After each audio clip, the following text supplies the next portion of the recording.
Bismillahirrahmanirrahim. Assalamualaikum warahmatullahi wabarakatuh. Sahabat-sahabat indikasi sekalian, kita share dahulu untuk usaha supaya ramai yang dapat manfaat sambungan kuliah sirah Nabi kita sallallahu alaihi wasallam ini. Jadi dalam seminit dua ni kita share dahulu. Dan selamat datang kepada adinda saya Siti Fazliana, Mak Ida, Asmida Mamat, Abang Rahim saya, begitu juga Kak Mas Zalimong Supaat, pengakap kita ni. Tak lupa juga kepada murid saya, sahabat saya Abdul Hakim bin Datuk Azam, Ummi Az-Zahra. Waalaikumsalam kepada Dr. Abu Rayyan. Terima kasih kerana bersama dengan kita di live pada pagi ini. Cikgu Din, begitu juga Ayahanda Haji Kasman, Aswad. Apa khabar Aswad? Alhamdulillah, mudah-mudahan selamat berkat. Alhamdulillah. Sahabat-sahabat sekalian, saya bersiaran secara live ini dengan anak anda saya, iaitulah Muhammad Athaillah, dan kami bersiaran di halaman rumah sahaja. Di halaman rumah ni, di Pondok Lama Terengganu kita buat di Terengganu, Wak Mari angkut letak di Bangi ni. Alhamdulillah. Terima kasih kepada Muhammad Rahum Azhar, adik Fatul saya pun ada datang ini. Alhamdulillah, kita share dahulu. Dan insya-Allah sekejap saja lagi kita nak sambung pengajian sirah Nabi kita sallallahu alaihi wasallam. Sirah Nabi kita sallallahu alaihi wasallam. Baik. Sahabat-sahabat sekalian, semalam kita telah pun membahaskan sirah Nabi kita ni dah 2 siri dah. Semalam dah 2 siri. Satu siang hari itu, dan juga kita sambung malam tadi. Dan sedar tak sedar kita sudah bahaskan 2 bab secara kesimpulan lah. Setebal tebal buku kitab Sirah Ar-Rahiqul Makhtum tu, kita dah bahas 2 bab. Pertama, babnya orang Arab jahiliyah. Siapa mereka? Kita dah sebut akidah mereka, agama orang Arab jahiliyah, dan juga bagaimana mereka bernasab, berketurunan, bersalasilah. Dan juga kita telah tutup bab pertama dengan menyatakan bagaimana Nabi diutuskan kepada mereka di tengah-tengah kesesatan dan kezaliman mereka itu. Kemudian malam tadi pun kita sambung lagi siri kedua sirah kita, yang mana semalam kita sebut tentang pendapat-pendapat yang dinyatakan oleh ahlus siyar ataupun ulama sirah bila sebenarnya Nabi kita sallallahu alaihi wasallam dilahirkan. Kemudian kita sebut juga semalam keistimewaan baginda sewaktu dilahirkan. Sewaktu Nabi dilahirkan tak sama dengan kita. Kita dah sebut juga semalam ada 3 keistimewaan berlaku kepada Nabi sallallahu alaihi wasallam sewaktu dilahirkan. Ini kita dah bahas semalam juga. Dan pagi ini dalam siaran lebih kurang 30 minit ini, kita nak membahaskan tentang bagaimana Nabi sallallahu alaihi wasallam dalam penjagaan Halimah Sa'diyah. Ada riwayat kata Nabi mula dibelah dadanya. Nabi mula dibelah dadanya kali pertama ketika umurnya Nabi sallallahu alaihi wasallam 4 tahun. Ada kat balik dekat sini. Okey, baik. Ya. Dalam jagaan Halimah Nabi kita, Nabi duduk dengan Halimah ni 4 tahun. Sahabat-sahabat sekalian, 4 tahun. Dalam 2 tahun pertama tu, maknanya fasa pertama Nabi disusukan sepenuhnya oleh Halimah. Maknanya betul lah Al-Quran sebut tempoh penyusuan yang paling sempurna ialah 2 tahun. Kita tengok ayat Al-Quran, kita rujuk kepada pakar kita, adinda saya Dr. Abu Rayyan yang ada bersama pada pagi ini. Apa kata Al-Quran? Wal walidatu yurdi'na auladahunna haulaini kamilaini liman arada an yutimma ar-radha'ah. Ya. Tempoh penyusuan yang sempurna bagi satu-satu bayi itu bila kita nak menyusu, kata Allah 2 tahun. Tapi soalnya 2 tahun ataupun kita nak menyusu kurang lagi daripada 2 tahun tak apa. Tetapi yang liman arada an yutimma ar-radha'ah, bagi sesiapa yang mahu menyempurnakan tempoh penyusuan itu. Cuba lambai orang cakap salam pada Muhammad. Ya, Waalaikumsalam. Waalaikumsalam. Okey, baik. Alhamdulillah. Terima kasih Kak Fika. Terima kasih besan saya, adik Linda. Pak Cak pun ada masuk. Alhamdulillah. Kuala Berang terang ke Datuk Terang. InsyaAllah clear. Kak Ruzi, Azwan dan juga rakan-rakan yang lain. Kita nak sambung sirah Nabi kita. Okey, baik. Jadi Nabi SAW duduk dengan Halimah ni 4 tahun. Dalam 2 fasa yang berbeza. Maksudnya fasa pertama tu 2 tahun, Nabi disusukan sepenuhnya oleh Halimah. Dan fasa kedua, Nabi SAW duduk dengan Halimah ini, iaitulah fasa penjagaan ataupun asuhan. Itu pun riwayat kata Halimah minta dengannya bonda Nabi SAW selepas tempoh menyusu nak jaga lagi. Mana nak sambung jaga, nak asuh Nabi. Antara sebabnya kata Halimah, anak ini membawa berkat kepada kami. Anak ini yakni Nabi kita ni sepanjang duduk dengan Halimah kata berkat sangat. Tetapi betul kalau kita baca dalam sirah baik klasik atau moden ada disebut.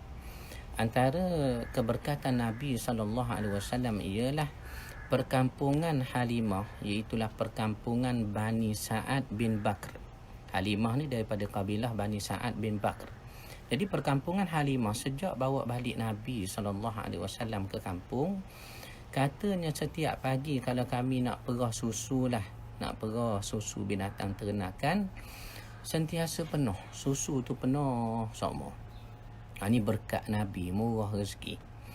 Begitu juga kata Halimah, kampung kami menjadi hijau. Jadi menghijau. Bayangkan ni padang pasir tanah Arab yang panas. Dibawa balik Nabi SAW, diasuh oleh Halimah. Halimah kata murah rezeki, berkat pun banyak. Antaranya kampung kami menghijau. Antaranya juga kita sebut tadi, nak perah susu tiap-tiap pagi, kantung binatang ternakan tu penuh semua. Penuh semua dengan susu. Terima kasih adik Mi daripada Pejabat Mufti Wilayah. Terima kasih rakan-rakan. Ya. Jadi ini antara keberkatan. Keberkatan Nabi SAW. Jadi tu yang Halimah minta dengan Aminah nak sambung jaga Nabi, dan diberi oleh Aminah untuk Nabi ini terus diasuh olehnya Halimah Sa'diyah selama 2 tahun lagi. Itu yang kita katakan ada tempoh 4 tahun. Nabi duduk dengan Halimah. 2 tahun pertama disusu penuh. 2 tahun berikutnya adalah fasa asuhan ataupun mengasuh Nabi sehingga umur 4 tahun. Dan sewaktu umur Nabi 4 atau 5 tahun. Kenapa saya sebut 4 atau 5 tahun? Kerana inilah yang dinukilkan oleh Ahlus Siyar ataupun scholars kita dalam bidang sirah. Antaranya Al-Mubarakfuri dalam karyanya Ar-Rahiqul Makhtum yang terkenal itu. Menunjukkan bahawa tempoh Nabi mula-mula sekali dibelah dada. Nabi dibelah dada mula-mula sekali. Iaitulah ketika umur Nabi 4 atau 5 tahun. Waktu itu katanya Nabi SAW bermain dengan kanak-kanak sebaya. Datang Jibril membelah dada Nabi SAW sebagaimana riwayat yang telah masyhur dan telah kita maklum itu. Maknanya Nabi kita SAW ni, kalau kita baca dalam riwayat, termasuk riwayat Isra' Mi'raj kita. Yang mana riwayat Isra' Mi'raj ni kita dah sebut dah sehari dua ni dalam kuliah ringkas kita. Di mana dalam peristiwa Isra' Mi'raj pun ada riwayat kata Nabi dibelah dadanya sebanyak 2 kali. Dan riwayat ini dapat kita baca dalam hadis yang panjang daripada Imam Bukhari itu, daripada Imam Bukhari. Mana panjang hadis Isra Mi'raj, cuma ada disebut Nabi dibelah pula dada baginda sallallahu alaihi wasallam. Maknanya baginda dibelah dada ni bukan sekali, paling kurang kata ulama, makna paling kurang, lebih tak nak kata paling kurang 3 kali. 3 kali sepanjang hayat Nabi sallallahu alaihi wasallam. Kali pertama ni lah yang sedang kita bincang, ketika umur Nabi SAW 4 atau 5 tahun dalam jagaan Halimah Sa'adiyah itu. Dan sahabat-sahabat sekalian, oleh kerana peristiwa pembelahan dada inilah Halimah jadi takut. Suaminya Abu Kabsyah pun jadi takut. Maka dia kata, bang, kita hantar baliklah Muhammad ni ke pangkuan bondanya kerana bimbang berlaku lagi peristiwa-peristiwa seperti ini. Maka Nabi pun dihantar balik semula ke pangkuan bondanya, asasnya kerana bimbang perkara seperti ini berlaku kepada Nabi. Dan Nabi balik ke pangkuan bondanya Aminah binti Wahab ketika umur Nabi 4 atau 5 tahun tadi. Maknanya duduk dengan Halimah tak lama, 2 tahun fasa pertama tu menyusu penuh. Kemudian Halimah minta lagi dengan Aminah nak sambung jaga. Maka Aminah bagi. Maka duduk lagi Nabi dengan Halimah 2 tahun lagi. Maknanya jadi 4 tahun. Sehingga umur Nabi 4 atau 5 tahun dibelah dada Nabi. Kemudian Nabi dihantar pulang semula ke pangkuan bondanya Aminah binti Wahab. Dan Nabi mula duduk dengan bondanya pun tak lama, sahabat-sahabat sekalian, sekitar 2 tahun saja. Maknanya Nabi duduk ni tak lama, 2 tahun dengan Halimah, sambung lagi 2 tahun, dengan bondanya pun 2 tahun, kemudian berpindah dijaga datuknya selepas kewafatan bonda Nabi Aminah binti Wahab di Abwa' sempadan Mekah dan Madinah itu pun 2 tahun juga. Tak lama Nabi diasuh berpindah penjagaan daripada Halimah kepada bondanya, kepada datuknya. Ni kita akan detailkan sekejap lagi. Ya. Maka Nabi SAW dikatakan bila balik ke pangkuan bondanya, antara benda yang Nabi selalu dengar, daripada bondanya apa dia? Siapakah ayahandanya Abdullah bin Abdul Muttalib? Maknanya satu orang ibu selalu cerita kepada anak andanya, siapa ayahandanya. Abdullah bin Abdul Muttalib, satu orang anak terbaik milik Abdul Muttalib, dan satu orang anak yang kuat usaha dan taat kepada ibu bapa, tetapi meninggal ayahanda Nabi di Madinah. Di Madinah Abdullah bin Abdul Muttalib meninggal ketika umur Nabi 2 bulan dalam kandungan. Ketika umur Nabi 2 bulan dalam kandungan, maka Nabi SAW kehilangan ayahandanya Abdullah bin Abdul Muttalib yang wafat di Madinah. Okey, baik. Okey. Baik. So kemudian bila Nabi SAW duduk dengan Aminah binti Wahab, bondanya selalu cerita siapa ayahandanya Abdullah, anak terbaik milik Abdul Muttalib, satu anak yang segak berbanding anak-anak yang lain, bapa-bapa saudara Nabi pun. Begitu juga satu riwayat kata Abdullah juga adalah satu anak yang dinazarkan oleh Abdul Muttalib untuk disembelih kepada Tuhan Kaabah.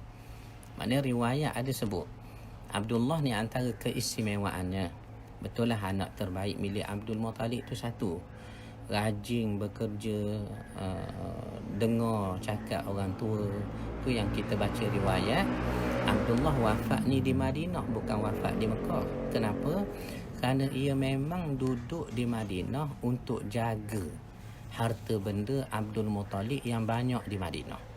Antaranya kebun, antaranya tanah, antaranya rumah Abdul Muttalib yang ada di Madinah. Lalu soalnya, ada beberapa sahabat bertanya. Dia kata, macam mana pula Abdullah boleh wafat di Madinah? Tidakkah Abdullah ini orangnya Mekah? Ayahnya Abdul Muttalib orang Mekah, bondanya, keturunannya orang Mekah, betul. Tetapi kita jangan lupa Abdul Muttalib ayahnya Hashim orang Mekah, tetapi maknya Salma, maknya Salma adalah orang Madinah. Hashim ayah Abdul Muttalib orang Mekah, betul, pemerintah Mekah. Tetapi isteri Hashim bonda kepada Abdul Muttalib yang bernama Salma. Kalau ada saudara mara ataupun orang tua kita, orang di kampung kita nama Salma, ini nama moyang perempuan Nabi, bonda kepada Abdul Muttalib. Jadi Salma ni bukan orang Mekah tetapi orang Madinah. Dan riwayatnya panjang kalau kita nak baca. Antaranya dikatakan Hashim moyang Nabi ni, sewaktu dia bujang lagi, dia memerintah Mekah. Kemudian ada beberapa bulan, yakni ketika musimnya syita dan juga musim saif, Hashim ni dia akan tinggalkan Mekah. Dia keluar dari Mekah untuk berniaga. Berniaga di mana? Di Syam. Untuk berniaga di Syam. Itu yang kita baca ayat Al-Quran ya, li'ila fi Quraish ila fihim rihlatash syita'i was-saif. Rihlatash syita'i was-saif makna pada musim syita, musim sejuk, was-saif, musim panas. Maka kebanyakan orang Arab yang berniaga ni dia akan pergi ke Syam untuk meniagakan barang.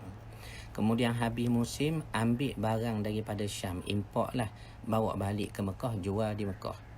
Masuk pula bulan nak meniaga tahun depannya, dia ambil barang dari Mekah, dieksport ke Syam, diniagakan di Syam. Habis musim, barang daripada Syam diimport, dia bawa balik ke Mekah dan mereka niagakan. Jadi begitu juga Hashim. Itulah ayah kepada Abdul Muttalib, moyang Nabi kita. Kerja hakikinya ialah berniaga, nak survive hidup berniaga. Tetapi dari segi keturunan Hashim ni memang mendominasi dan juga mengawal ataupun memerintah Mekah itu. Lalu riwayat kata Hashim pada tahun itu dia nak pergi berniaga di Syam macam biasalah.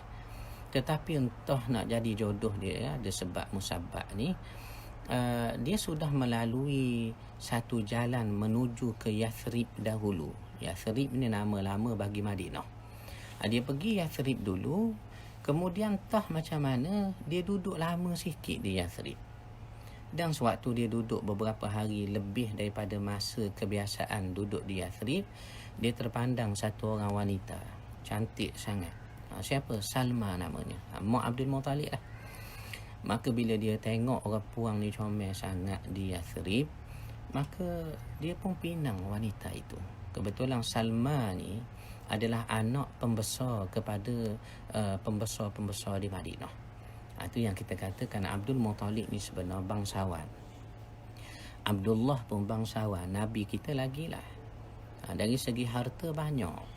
Kerana Nabi mewarisi harta daripada moyangnya Hashim orang Mekah dan moyangnya Salma orang Madinah.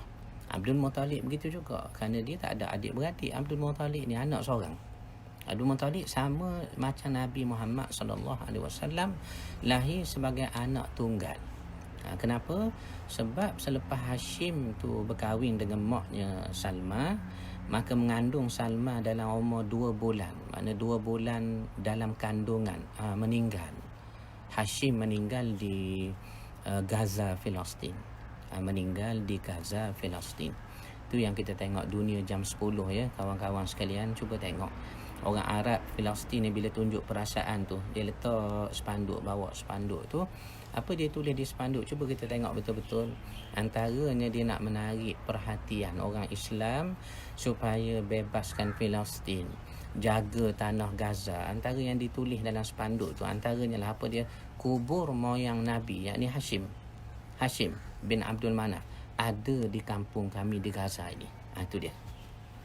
Jadi ni sedikit kisah tentang Abdul Muttalib lah.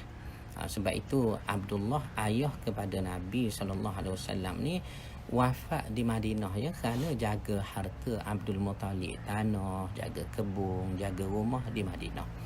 Dan bila sahabat tanya kenapa sampai di Madinah pergi jaga harta Abdul Muttalib, bukankah Abdul Muttalib orang Mekah? Kita dah bincang tadi, betul.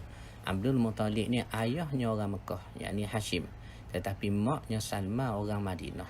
Maka hartanya ada diwarisi daripada ayahnya di Mekah, termasuk kerajaan Mekah. Dan ada diwarisi harta benda daripada bondanya Salma orang Madinah. Itu yang Abdullah pergi ke Yathrib, nama lama bagi Madinah lah. Pergi ke Madinah, jaga kebun, jaga tanah, jaga rumah, kemudian wafat di sana. Maknanya Nabi tak sempat jumpa ayahandanya Abdullah, kerana riwayat kata Abdullah ni wafat ketika umur Nabi 2 bulan dalam kandungan. 2 bulan di dalam kandungan. Jadi bila Nabi ni selalu dengar cerita tentang siapa Abdullah, istimewanya Abdullah, bahkan kita sebut riwayat tadi apa dia?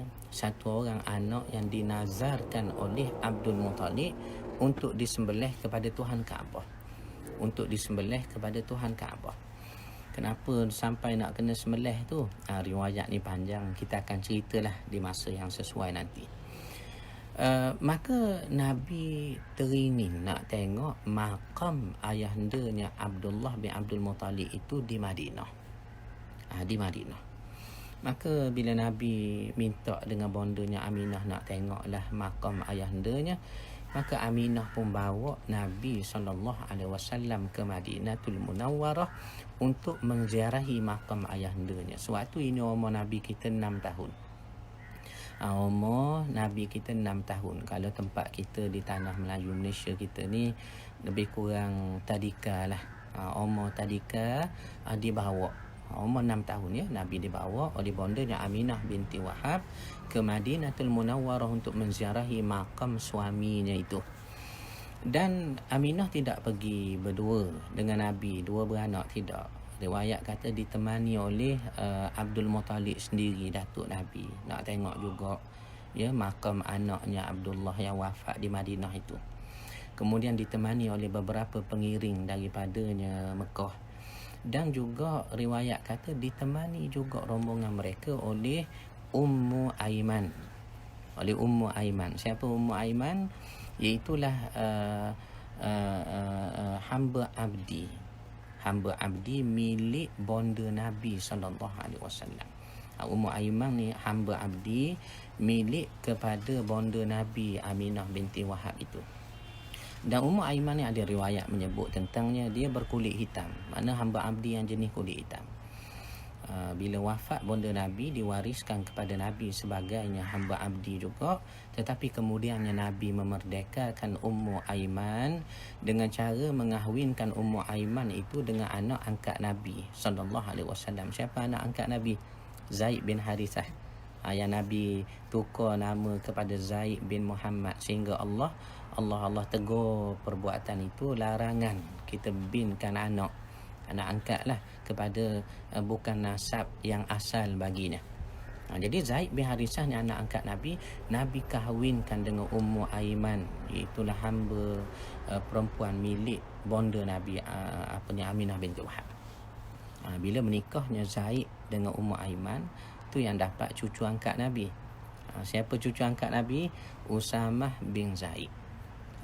Usamah bin Zaid. Baik. Sahabat-sahabat sekalian, akhirnya mereka sampai di Madinah. Lebih kurang 8 hari 8 malam, 500 km. Sampai di Madinah, berhasil baginda sallallahu alaihi wasallam menemui makam ayahandanya. Maka menangis Nabi di kubur ayahandanya. Ini satu dalil. Rupanya tiada tegahan kita mengalirkan air mata ataupun menangis di kubur orang tua kita kah, di kubur tok nenek kita kah, di kubur suami anak-anak kita, sahabat kita. Tiada tegahan berdasarkan perbuatan Nabi SAW. Cuma menangis ni sifatnya kemanusiaan. Tinggal lagi setiap sifat manusia ini Allah beri akal dan juga beri panduan syariat. Menangis boleh, tapi menangis yang macam mana? Begitu juga contoh kita berhutang. Berhutang boleh, tapi berhutang yang jenis macam mana? Nikah kahwin boleh, tetapi nikah kahwin yang jenis macam mana? Maknanya akal diberi dengan dipandu syariat. Walaupun Nabi menangis, kita boleh menangis, boleh, tetapi ada cara dan adabnya ketika kita menziarahi kubur, mengalirkan air mata, melawatnya makam ayahanda bonda kita dan adik keluarga kita itu. Menangis Nabi melawat makam ayahandanya. Maka katanya riwayat Aminah melihat Nabi ni dan dirasakan tak sesuai kalau nak balik awal ke Mekah. Mana bila tengok Nabi sedih, baru semalam dengar tentang ayahandanya, hari ni dapat pula melawat makam ayahandanya di Yathrib di Madinah itu. Maka kata Aminah ada baiknya duduk lama sikit lah di Madinah. Antaranya untuk menguatkan emosi Nabi dan lebih daripada itu untuk memperkenalkan Nabi SAW dengan sanak saudara Nabi yang ramai di Madinah. Kita dah sebut tadi macam mana Nabi ramai saudara mara di Madinah. Kita dah sebut dah tadi, Abdul Muttalib datuk Nabi, maknya Salma orang Madinah, ayahnya Hashim orang Mekah. Maka Nabi adalah sanak saudara di Mekah sudah tentu. Dan ada juga sanak saudara di Madinah pun sudah tentu bila kita dah belajar sejarah keluarga Nabi itu. Sebab itu dalam peristiwa hijrah Nabi SAW dalam bulan Rabiul Awal, Nabi kita hijrah ke Madinah dalam bulan apa kawan-kawan? Dalam bulannya Rabiul Awal. Lebih tepat lagi 1 Rabiul Awal. Kebetulan jatuh hari Isnin. Nabi 4 orang. Nabi, Abu Bakar, kemudian Amir bin Fuhairah dan juga Abdullah ibn Uraiqid. Abdullah ibn Uraiqid ni satu orang kafir. Nabi percaya kepadanya, maka Nabi upah dia untuk tunjuk jalan dalam, jalan pintas, jalan-jalan kecil. Nabi percaya kepada satu orang kafir yang jujur, Abdullah bin Uraiqid. Nabi upah dia. Tu dia tunjuk Nabi jalan-jalan tersembunyi sewaktu nak keluar dari Mekah dalam peristiwa hijrah yang bersejarah dan berkat itu. Ada riwayat kata akhirnya Abdullah bin Uraiqid ni masuk Islam juga sudahnya, tetapi nantilah kita bahas kawan-kawan, sahabat-sahabat sekalian, bila sampai pada masanya perbahasan tentang hijrah Nabi. Maknanya sirah kita ini saya menjangkakan ada 10 siri. Hari ini baru 3 siri, baru siri yang ketiga. Baik. Dalam peristiwa hijrah Nabi itu kita tak lupa bagaimana bila Nabi masuk ke kota suci Madinatul Munawwarah pada hari Jumaat bersamaan 12 Rabiul Awal. Sebab Nabi ni hijrah bermula 1 Rabiul Awal hari Isnin, 8 hari 8 malam Nabi berjalan sampai ke Quba hari Isnin juga. Nabi bina masjid di Quba. Masjid pertama dalam Islam yang dibina tak lain tak bukan Masjid Quba. Dan riwayat kata Nabi bermukim di Quba selama 4 hari. 8 Rabiul Awal Nabi sampai Quba, Nabi bina masjid, Nabi duduk di Quba 4 hari. Jadi 8 campur 4 12. Itulah 12 Rabiul Awal. Hari Jumaat Nabi masuk ke kota suci Madinatul Munawwarah. Bila Nabi masuk ke kota suci Munawwarah ni, orang berebut nak sambut Nabi, nak jadikan Nabi tetamu. Tetapi riwayat secara ringkasnya kita sebut apa dia? Akhirnya Nabi minta orang-orang Madinah jangan berebut, jangan tarik unta aku ni pun jangan tarik. Biar unta ni berhenti sendiri. Kat mana tempat dia berhenti, aku jadi tetamu di situ. Bijak Nabi SAW. Kalau Nabi pilih nak pergi rumah orang itu, nak pergi rumah orang ini, tentu orang akan terasa hatilah kot. Sebab dah tunggu Nabi banyak hari dah siap rumah, siap makanan, nak jamu Nabi dah. Tiba-tiba Nabi pilih nak pergi rumah orang ini, orang itu. Maka Nabi nak jaga hati orang. Tuan-tuan sekalian, cerdik Nabi kita, cermat Nabi kita. Apa Nabi kata? Nabi kata, biarlah unta ni berhenti kat mana, aku akan jadi tetamu orang dekat situ dah. Akhirnya unta tu berhenti satu tempat, tanah yang lapang sangat. Tetapi Nabi tak turun. Ialah nak turun gua, ada rumah tak ada situ. Sehingga unta yang turun yang duduk tadi tapi Nabi tak turun, bangun balik. Kemudian meneruskan perjalanan. Yang mana tempat yang unta berhenti kali pertama duduk tetapi Nabi tak turun sehingga unta tu bangun semula berjalan, itulah tapak Masjidin Nabawi sallallahu alaihi wasallam sekarang. Tapak masjid Nabi sekarang. Kata Ahlus Siyar hikmahnya, di mana-mana saja satu kampung ataupun satu negeri bila dibuka, yang mustahak kita bina rumah Tuhan dulu, kita bina rumah Tuhan, masjid dulu. Tu dia ya. Kemudian barulah unta yang bergerak tadi baru berhenti. di depan rumah atau atas tanah milik Abu Ayyub Al-Ansari. Tu yang Nabi turun dari unta. Nabi kata apa? Siapakah di kalangan kamu ni orang-orang Madinah yang dekat persaudaraan dengan aku? Maknanya anak beranak aku, saudara mara aku. Orang utara kata adik beradik aku. Maka Abu Ayyub Al-Ansari angkat tangan, saya Rasulullah, adik beradik, saudara mara dekat. Maka Nabi menjadi tetamu kepada Abu Ayyub Al-Ansari. Satu istimbat kefahaman yang boleh kita ambil daripada riwayat ini apa dia? Bila kita pergi mana-mana, ingat, jangan lupa. Benda ni kita selalu buat, tetapi tengoknya sejak akhir-akhir ini generasi kita sudah lupa dan kita pula tak ajar anak-anak kita nak buat benda begini. Apa dia?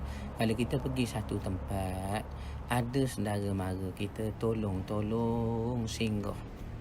Tolong singgah, bawa gula sekilo ke, bawa biskut Mary ke, bawa akak keduk ke, naik bak lopak tikang terpulang lah. Mana nak khabar apa dia? Orang tua kita dulu ajar betul dah. Gi mana-mana satu tempat, gi tengok mak saudara, ataupun gi kerusuh di Perak, rumah tok sepupu tak jauh, singgah sekejap, bawa biskut Mary, biskut jagung contohnya. Apa yang orang tua dulu ajar sebenarnya ada sandaran daripada hadis Nabi SAW. Yang mana Nabi ni Allah tahu nak sangat berhenti singgah jadi tetamu di rumah saudara mara sendiri. Itu yang unta Nabi, yang Nabi beri nama Al-Qaswa itu, berhenti depan rumahnya Abu Ayyub Al-Ansari. Sedangkan Abu Ayyub ni bukan orang lain, saudara yang dekat dengan Nabi SAW. Jadi nak beritahunya, begitulah Aminah ambil keputusan nak duduk lamalah sikit di Madinah supaya Nabi dapat diperkenalkan dengan sanak saudara ahli keluarga di Madinatul Munawwarah itu. Jadi kita ada bersiaran 10 minit lagi insya-Allah. Saya baca soalan dulu sikit kalau ada. Kita nak siaran 10 minit saja lagi. Saya baca dulu kalau ada soalan, respon daripada kawan-kawan. Ramai yang masuk, alhamdulillah rabbil alamin. Gelandangan Sufi pun ada. Terima kasih Pi, Kak Ruzi, Rizwan, Pak Cak kita. Begitu juga sahabat saya Ustaz Zamri Mustafa. Ini sama-sama Mahat Tafiz dengan saya di Kelantan dulu ni. Saudari Sumayyah Salihah, terima kasih bersama kita. Abang saya Abdul Wahid Zainul, abang ada di Kuala Berang agaknya ada di Kuala Berang. Nampak live semalam macam rumah Kak Mastura je tu. Begitu juga Syekh Fazli kita. Syekh Fazli, terima kasih. Syekh Li Laini daripada Sains Negeri Sembilan, Syarikat Air Negeri Sembilan, terima kasih Li. Juga sahabat kita Cikgu Din, alhamdulillah rabbil alamin. Abdul Hakim bin Azam, sahabat saya dan anak murid saya. Begitu juga tuan guru saya Jai IPSC. Ni guru saya dalam bidang menembak ni tuan-tuan. Abang Jai ni, Pascal negara kita ni sudah pencen dah. Ni guru menembak saya ni, Abang Jai saya. Abang Wira Mustafa, begitu juga Kak Uwan Molek, Ustaz Faiz Azmi, terima kasih banyak. Begitu juga Ku Ashimah, terima kasih tengok. Suzilah kawan saya Ji, terima kasih Suzi, alhamdulillah. Abang Haslin Hasan pun ada dengan kita daripada Kota Tinggi. Hasan Ar-Rifai, begitu juga besan saya Muhammad Asam Abu Bakar, alhamdulillah rabbil alamin. Abdul Ghani Arun, terima kasih Abang Ghani saya daripada Surah As-Sabah. Adinda saya adik Dr. Siti Safiah Khan, terima kasih, alhamdulillah. Begitu juga Farahiyah Al-Banjari dan abang saya Dr. Muhammad Nazri Yazid, alhamdulillah. Bang, macam mana suasana di hospital bang? Saya berdoa selamat berkat doktor kita, jururawat kita, kaki tangan warga kesihatan, PDRM, abang-abang tentera yang mula nak bertugas hari ini. Kita berdoa selamat semua ya Allah hendaknya. Kita masih lagi bahaskan tentang sirah Nabi bang. Baru sampai Nabi SAW di Madinah. Umur Nabi waktu yang kita bahas ni dalam umur 6 tahun. Itu yang kita sedang bahas. Baik, saya sambung sikit lagi kawan-kawan sekalian. Kisahnya bila Nabi dah sampai Madinah. Nabi dia bawa melawat makam ayahandanya, menangis Nabi sallallahu alaihi wasallam, sehingga dapat kita satu kefahaman, rupanya menangis di kubur orang tua ataupun menangis di kubur sanak saudara sahabat handai kita dibenarkan dalam Islam, tetapi dengannya adab dan tata cara yang sesuai. Dan kita dah sebut tadi juga, Aminah telah buat keputusan tak nak balik terus ke Mekah, tetapi nak duduk lebih kurang sebulan. 1 bulan di Madinatul Munawwarah untuk mengambil peluang kenalkan Nabi dengan sanak saudara. Nak kenalkan Nabi dengan sanak saudara Nabi yang banyak di Madinah. Maka duduklah Nabi selama sebulan, sehingga habis tempoh sebulan duduk Madinah, barulah mereka pulang ke kota suci Makkatul Mukarramah. Tetapi riwayat menyebut dalam perjalanan balik tu, dalam perjalanan balik dari Madinah nak balik ke Mekah tu, Aminah jatuh sakit. Aminah jatuh sakit sehingga membawa semakin berat sakitnya dari hari ke hari. Sehinggalah dalam beberapa hari perjalanan mereka daripada Madinah nak tuju ke Mekah. Lebih tepat lagi kata Ahlus Siyar, ulama sirah kata di sebuah tempat bernama Abwa'. Sebuah tempat nama Abwa'. Abwa' ni adalah dibahas dalam sirah. Katanya sempadan Mekah dengan Madinah. Katanya ahli tarikh, ahli sejarah Mekah kata boleh jadi Abwa' ni lebih dekat sempadannya masuk ke Madinah, boleh jadi juga sempadannya masuk ke Mekah. Ni mengikut pembahagian sempadan lah. Tetapi bila sampai di Abwa' itu, wafat bonda Nabi sallallahu alaihi wasallam. Wafat bonda Nabi di Abwa'. Itu yang Nabi menangis menghadapi kewafatan bondanya. Lalu Nabi sallallahu alaihi wasallam menguruskan jenazah bondanya itu di Abwa' bersama datuknya Abdul Muttalib, bersama dengan hamba perempuan miliknya bonda Nabi yang kemudiannya diwariskan kepada Nabi, iaitulah Ummu Aiman. Bersamanya beberapa orang daripada Mekah yang mengiringi rombongan mereka sebulan duduk di Madinah tadi. Bayang tuan-tuan kalau kita baca dalam riwayat, seakan-akan Nabi ni baru semalam dengar cerita tentang ayahandanya Abdullah dari bondanya Aminah. Kemudian tiba-tiba hari ini Nabi sendiri kehilangan bondanya pula dalam perjalanan antara Madinah nak balik ke Mekah itu. Sebab itu ibu bapa sekalian, kalau kita baca dalam peristiwa haji perpisahan, mana haji terakhir yang Nabi buat. Kenapa kita panggil haji terakhir? Tidakkah Nabi buat haji sekali saja dalam hidup? Kerana terakhirnya berkumpul dengan para sahabat yang begitu ramai dalam peristiwa haji yang Nabi buat sebagai haji perpisahan itu. Lebih kurang 120,000 orang. Itu yang ulama kata haji perpisahan, ataupun kita kata haji terakhir, pertemuan Nabi dengan para sahabat yang diredai Allah semuanya itu.